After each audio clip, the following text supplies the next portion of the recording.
Qatar पर Israeli हमले के बाद सारे मुस्लिम देश उसके पास पहुंचे और सबने एक राय रखी कि हमें इजराइल को रोकना होगा। अब इसके लिए उन लोगों ने कुछ प्रस्ताव रखे हैं कि यूनाइटेड नेशन से इजराइल को बाहर कर दिया जाए, उसको आर्थिक घेराबंदी किया जाए, उसको किसी तरह हम लोग अलग थलग करने की कोशिश करें। पाकिस्तान ने तो और प्रस्ताव रख दिया, उसने बोला कि हम लोग एक नेटो की तरह एक संगठित सेना बनाएं।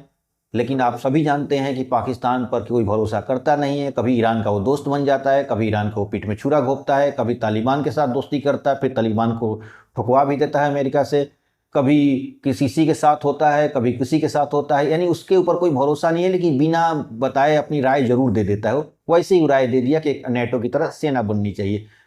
सबने अपनी अपनी राय रखी और कहानी वो थी ना कि बिल्ली के गले में घंटी कौन बांधे। वही बात है कि इजराइल वो बिल्ली है और ये चूहे अब सोच रहे थे उस घंटी कौन बांधे, वही बात है। और दूसरी बात कि जो अभी 14 सितंबर को जो मीटिंग हुई उससे कुछ होने वाला नहीं है।